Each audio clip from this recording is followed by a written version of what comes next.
Buenos días. Vamos a hacer una pequeña intervención para aclarar algunos puntos, porque alguien nos escribió preocupado por el hecho de que suponía que nosotros estábamos en contra de las defensas de las minorías, de los grupos LGBTI, del feminismo y estas luchas, digamos, parcelarias frente al capital. Hay, creo que algunas cosas que tenemos que aclarar. ¿De qué se trata cuando se habla de la defensa de la libertad sexual y el derecho de los grupos LGBTI? ¿Frente a qué enemigo se enfrentan ellos? Pues ellos se enfrentan a un enemigo que sería el prejuicio.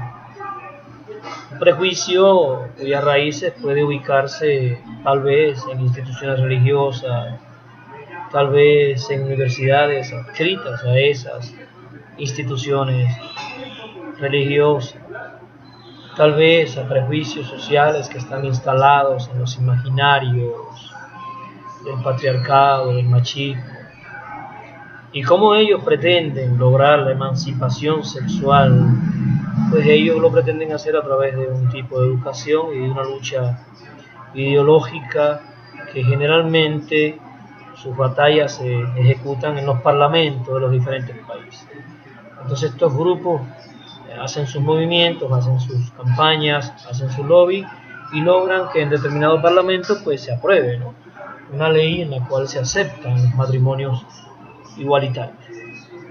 Ya pues nos damos por satisfechos, este grupo, pues ya logramos que los gays y las lesbianas puedan casarse y tengan el reconocimiento de un matrimonio. Pues entonces pasamos a otra batalla. ¿Cuál será la nueva batalla? Los nuevos retos que nos planteamos como grupo. ¿Cuál es el peligro que yo le veo a todo esto? Hay varias cosas. Primero, estos grupos se marginan de la lucha social en general. Se marginan. Ellos se abstraen de la sociedad, del capitalismo, del sufrimiento de los oprimidos, del sufrimiento de los campesinos, del sufrimiento de los originarios, y se concentran en la búsqueda de definiciones que se plantean a partir de su especificidad.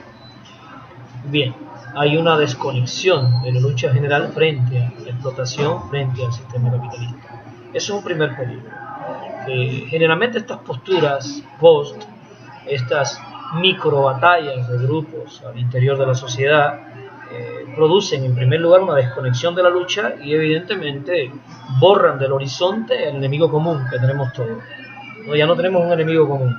Estos grupos andan por sus logros, ¿no? Tenemos entonces del otro lado a las feministas, ¿no?, que también buscan, ¿no?, objetivos. Quiero dar claro que sus objetivos son muy válidos, ¿no? No estoy en contra de eso. Estoy en contra de que toda esta visión parcelaria de la lucha nos desconecta unos de otros. Y entonces ocurre, por ejemplo, y nadie me va a permitir mentir, que los movimientos sindicales, por ejemplo en Oaxaca, pues no se coordinan con las feministas. Las feministas es una cosa, cuando las feministas marchan las feministas.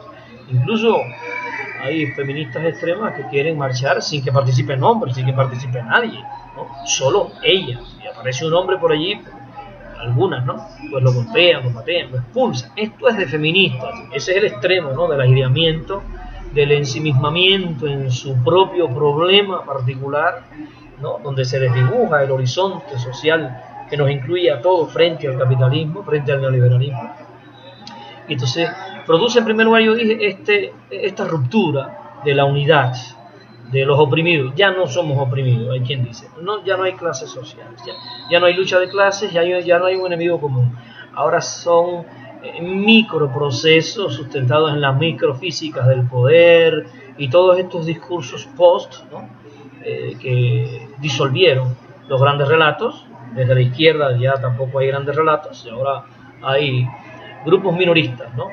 Entonces nos dividimos por raza, nos dividimos por etnia. Ahora hay los originarios y los no originarios. Bueno, y los que no somos originarios, por supuesto, pues no tenemos por qué participar ahí. Incluso hay algunos de estos grupos originarios, de diferencias de orientación sexual, feministas, etcétera, que dicen, pues nadie puede hablar por nosotros, nadie tiene por qué hablar en nombre de nosotros. No hay universales, aquí todo es lo singular. La mismicidad mía luchando por mi propia mismicidad. Esto es peligrosísimo, porque el segundo elemento, además de la desconexión de la lucha, del parcelamiento, de los enojos frente al capitalismo, porque todas estas insatisfacciones y enojos tienen una fuente común. No es que a alguien se le ocurrió ahora vamos a ser machistas, ¿no? Todo esto emerge de un sistema de explotación donde se explota, se aliena y se cosifica a todos, pero ahora vamos a empezar a ver la cosificación de mi particularidad, mi identidad con otro cosificado que tengo a la orilla, y el cosificado que está más allá, ese no tiene que ver conmigo, y que no hable por mí, él no sabe de mi terrible dolor y mi cosificación. Esto es un terrible, en mi opinión, error. Estoy trabajando un texto de Néstor Cohen, Con sangre en las venas, donde Cohen desarrolla estas ideas de manera, en mi opinión, importante. Hay que revisarla con el camarada Cohen, porque nos da algunos referentes que son fundamentales. Estos son temas que vamos a discutir con los muchachos en la. Entonces dije, el primer elemento que tiene todo esto es que nos desconecta uno de otro. El segundo elemento peligroso que tiene toda esta visión parcelada de la sociedad es que se desdibuja el enemigo común. Ya no hay un capitalismo, ya no hay un neoliberalismo, ya no hay una relación económica que hay que cambiar y destruir. Hay un tercer elemento que yo creo que es muy peligroso, el problema del poder. En muchos de estos grupos, en Oaxaca hay unos compañeros que trabajan en la comunidad, que ellos dicen, no hay que tomar el poder, hay que desconocer el poder, no necesitamos el poder, necesitamos unas relaciones horizontales. Imagínense ustedes que queremos luchar contra el capitalismo desconociendo el poder. Imagínense ustedes que queremos luchar contra el neoliberalismo desconociendo la existencia de un poder que nos somete y nos domina a todos. El ejército norteamericano ya no existen esas invasiones, ¿no? Ya no existe el despojo y el robo de nuestros recursos, ya no hay un poder económico que se impone, ya no hay un capital industrial, ya no hay nada de eso. Ahora hay que concentrarse en mi pueblito, ¿no? En mi territorio aquí, mi problema es con mi territorio, y vamos todos a abstraernos de la totalidad y vamos a concentrarnos en mi mismicidad. Mi problema soy yo y la gente que está a mi orilla. Evidentemente eso nos desarticula y nos desarma porque el poder hay que tomarlo para democratizarlo, para compartirlo. Al poder hay que tomarlo para horizontalizarlo. El capitalismo no nos va a ceder el poder. El capitalismo no nos va a regalar la libertad porque nosotros nos abstraigamos de eso. Eso no va a ocurrir. No nos van a regresar las minas, no nos van a regresar el agua. No van a hacer eso. No es voluntario eso. Hay que luchar contra el sistema. Hay que tomar el poder y hay que horizontalizarlo, democratizarlo.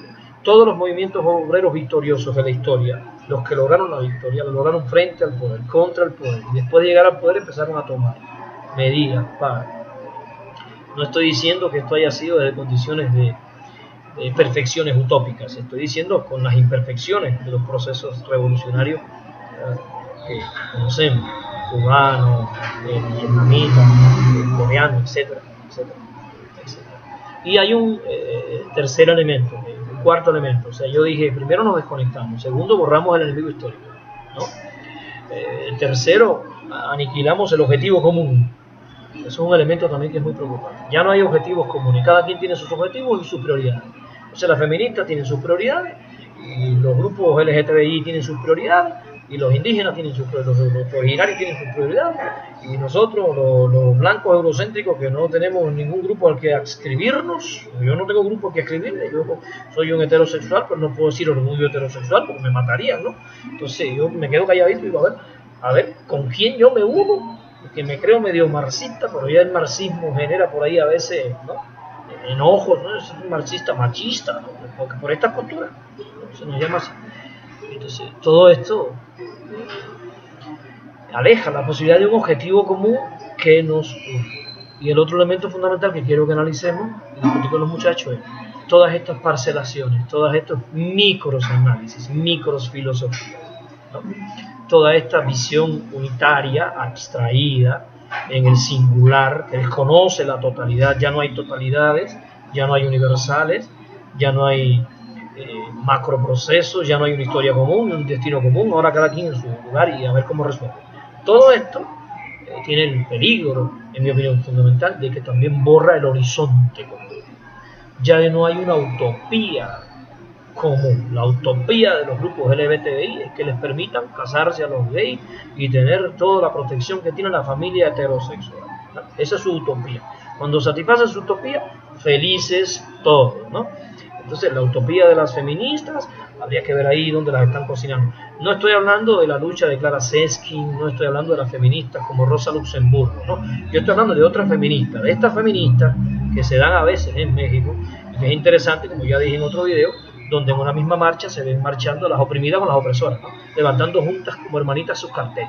Feministas muy interesantes. Se borra la lucha de clases, se borra la opresión del capitalismo, y ahora somos mujeres que nos apoyamos entre unas y otras. No importa si tú eres una oprimida y yo una opresora. Tenemos mucho en común y tenemos que protegernos unas a otras porque somos mujeres y nos están exterminando. Eso es un discurso falaz. Eso es un discurso soso. Eso es un discurso que evidentemente aniquila el horizonte común de las oprimidas frente a una sociedad de opresión. Y mucho más cuando una feminista dice no queremos hombres en nuestras marchas, no queremos LGBTI en nuestras marchas, no queremos ninguna contaminación de otros grupos en nuestras marchas, somos un grupo aséptico puro, puro. Me recuerda a mí a aquellos fascistas, ¿no? La pureza de los arias, ¿no? Pero ahora defendida desde otras concepciones ideológicas, ¿no? Que pudiera ser los originarios, las orientaciones sexuales. Entonces yo creo que es muy peligroso porque dije también borran un horizonte común y dificultan evidentemente el trabajo por la unidad frente al imperialismo neoliberal. Evidentemente el sistema capitalista lucra con todo esto, el sistema capitalista vive de dividirnos, porque aquella frase divide y reinarás, evidentemente es una de sus premisas fundamentales. Yo le doy las gracias por estar con nosotros, por permitirnos compartir algunas de estas ideas. Estos son análisis y debates. Nosotros no somos los poseedores de toda la verdad, estamos en un proceso de negociación ideológica con las izquierdas para ver cómo logramos unirnos frente a la devastación que es lo que nos propone el capitalismo, el neoliberalismo y el imperialismo. Le damos las gracias por estar con nosotros, por seguirnos, por darnos la posibilidad de compartir estas hermosas ideas. Estoy trabajando a Coan en la página, exactamente página 94 y 95, con el texto Con sangre en las venas. Nos vemos en la victoria, no tenemos de otra. Y me despido como Susi. Chao. Chao.